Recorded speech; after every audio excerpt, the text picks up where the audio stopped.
Hey there, it's Friday. That means it's time for another 5-minute book review. I'm your host, John Hartness, and I am super excited about the book I'm going to review this week. Okay, excited and ashamed, which is a variation on lyrics from Into the Woods, but not. Sorry. I'm taping this at like 9 a.m. Friday because I fell down the rabbit hole of trying to beat the final boss in Borderlands, the pre-sequel, last night, and was up playing video games till 2 in the morning. So I didn't get this done yesterday like I was supposed to. I'm bad. Oh well. So the book we're going to talk about this week, and by we I mean me, is called Kings of the Wyld by Nicholas Eames. This is one of those books that has been on my I need to probably buy that list since the day it came out. The cover was great. The typography on the cover was really striking.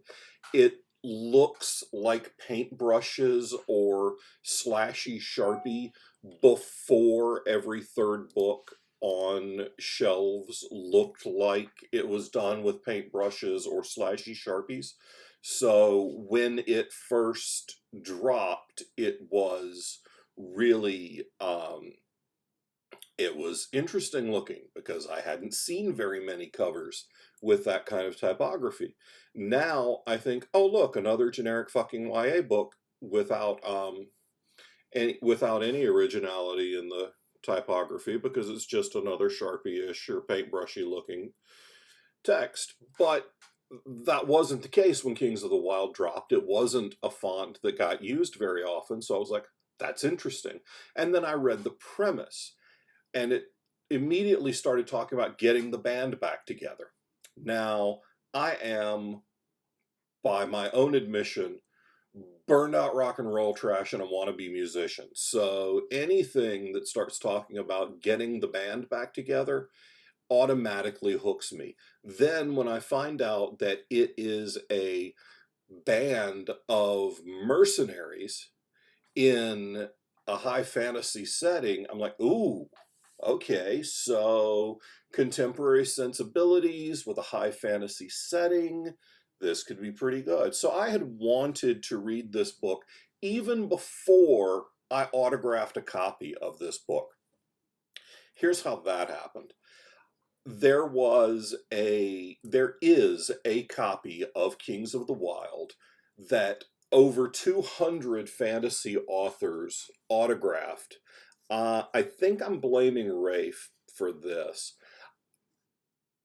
The deal was Eames was supposed to do a convention and got sick, or travel got screwed up and he couldn't make the convention. So my buddy, Rafe, I'm pretty sure this is your fault. My buddy had this book with him at the con and couldn't get it autographed. So some other writer said, well, I'll sign it. And then another writer said, well, I'll sign it. And it became this thing. And now this book, which has been signed by over 200 fantasy authors and science fiction authors, I don't know, hell, for all I know, Scott Turow could have autographed the damn thing. For all I know, Alan Turing could have autographed the damn thing. I'm pretty sure Alan Turing did not autograph the damn thing. But a couple of hundred people ended up signing this book over the course of a couple of years, and then it got auctioned off for charity. So I signed a copy of the book, a book that I didn't write, before I'd ever read the book. Then, a couple weeks ago, it showed up in my Amazon alerts as, hey, the ebook price on this has dropped because Bloody Rose, the second book in this world, or this loosely associated series, has come out. And the publisher, Orbit, very wisely dropped the price on Kings of the Wyld for a day or two to move a ton of copies of this backlist title and spark more interest in search algorithms for Kings of the Wyld, which would then raise visibility of Bloody Rose. That's why publishers put book number 1 on sale. So you'll click on it, like when you click on the Falstaff Books quarantine sale that's going on right now, where every series starter in our line is available in ebook for 99 cents. You then go to the series page and, oh look, there's more in the series. So because I really loved the Mussorgsky riddle, I'll go buy the Stravinsky intrigue, and then I'll buy the Tchaikovsky finale, and then I'll have the entire Fugue and Fable set. And I've hooked you because we do that. That's one way that publishers put more eyeballs on products. Well, Orbit did that with Kings of the Wyld, and thank goodness they did, because I finally got off my butt and read this book, and it is everything I want in a fantasy novel. It is fast-paced, engaging characters that I care about, characters with a ton of heart, a ton of humor. I likened it to the love child of a Tad Williams book and profanity. It's that kind of high adventure, high fantasy stuff that I dig. It's like Ray Feist, it's like Tad Williams, but it has a more contemporary language and more contemporary pacing. My favorite Tad Williams series is Memory, Sorrow, and Thorn. That series is like 20 years old, and I wasn't publishing 20 years ago, books were paced differently. Also, Memory, Sorrow, and Thorn is a trilogy, so the structure of an epic fantasy trilogy is going to be paced much more slowly than a standalone book. And here's what Eames did that I would like to wrap my big fuzzy arms around him and give him a big hug if we ever get out of quarantine and can hug people again. Here's what he did that makes me so happy. So happy. You guys, if you've watched all these videos, and if you have thank you. Thank you. And if you don't forget, please like and subscribe. Melissa, my associate publisher at Falstaff, she really gets excited when she gets to ring the bell on YouTube channels, so she wants me to be sure to tell everybody to smash that subscribe button and ring the bell for notifications. So there, I have told you to ring the bell, because it makes Melissa happy. Whenever someone rings the bell, an angel gets its wings, and my associate publishers squeeze a little. There. That public service announcement is now out of the way, and I can get back to raving about this book that I love. The thing that Eames did that I adore him for, there's a sequel called Bloody Rose, except it's not a sequel. When I saw that there was a second book, I was upset, because this book ends. Remember how I said Ninth House would have been fine if it were one book, but I'm okay with there being another book in that series, and I will happily read it. I would also probably read Leigh Bardugo's Grocery List, because she's a hell of a writer. I would not have been okay if this book had had a sequel. This book was done. Story arc was complete. The hero's journey, whole thing, made the trip, got the ultimate goal, made it back home to the Shire. Hero's journey's complete. There's even a nice little epilogue in a different narrative voice that makes you think it's a bard from way back or way in the future talking about these events. And then I thought, there's another book in the series.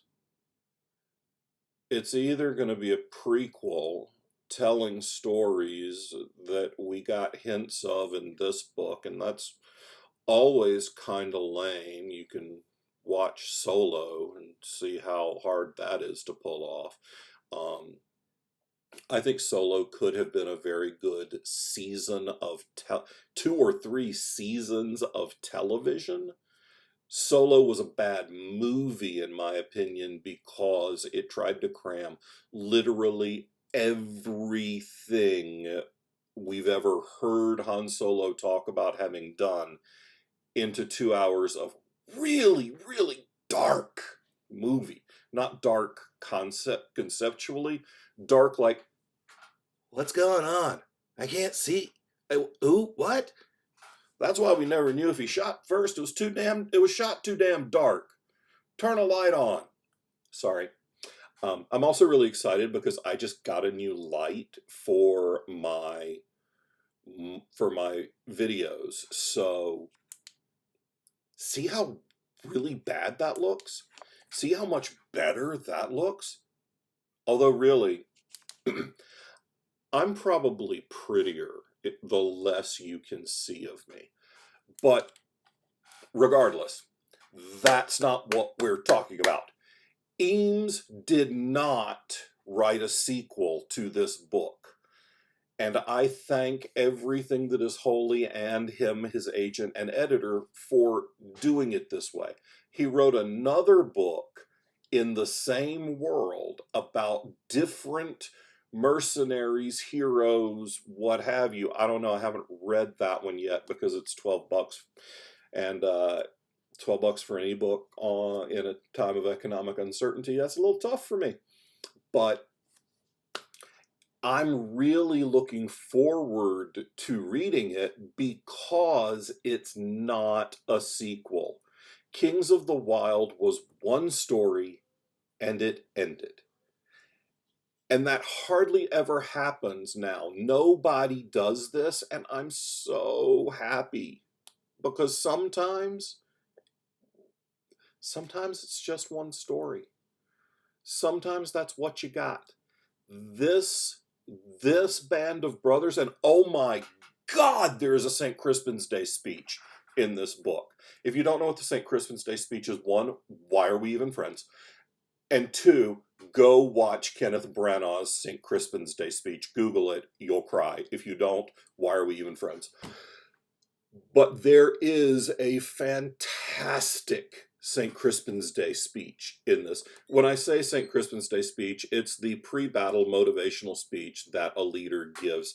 Think the speech that the president guy gives in Independence Day, to give a more contemporary reference. But it's the St. Crispin's Day speech. A.J. Hartley will be angry with me because I now cannot remember which Shakespeare play it is. I want to say Henry V, but that might be wrong. I'm on my first Mountain Dew, y'all, and I got like 6 hours of sleep by stretching it. So my dramaturgy is a little soft this morning. My dramaturgy is a little soft all the time. Regardless, Bloody Rose is not a sequel to Kings of the Wyld, except in tone and except in the world construction. So I'm very happy to hear about that. I'm thrilled that there's another book. This is everything I want in a fantasy novel. It is a lot of contemporary language. It's profane as all get out. And I like it when a book mixes some anachronistic language and some high fantasy stylings and language. It doesn't bother me. I also did it in Queen of Cats, so I guess it wouldn't bother me. Go buy it. It's fantastic. It's fast. It's a quick read. You'll be hard-pressed to put the book down.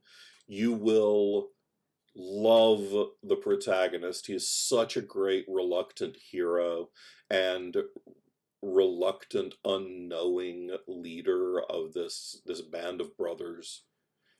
It's fantastic. I cannot recommend it highly enough. It is probably my favorite book that I've read so far this year, and we're a ways into the year, and I'm a ways into my list of reading, y'all. So get out there, pick up Kings of the Wyld by Nicholas Eames, and also please go check out the Falstaff Books quarantine sale. I'll put the link in the show notes. It's like 20 different titles on sale for 99 cents a piece for the ebook.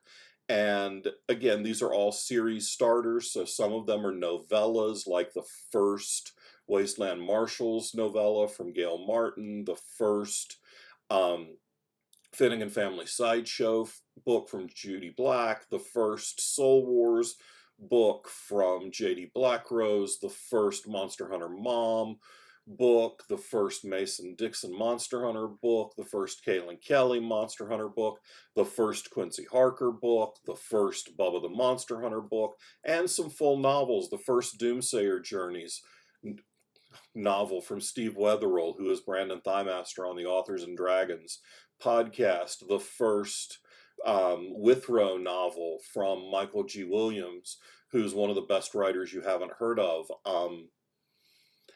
Lots of great stuff.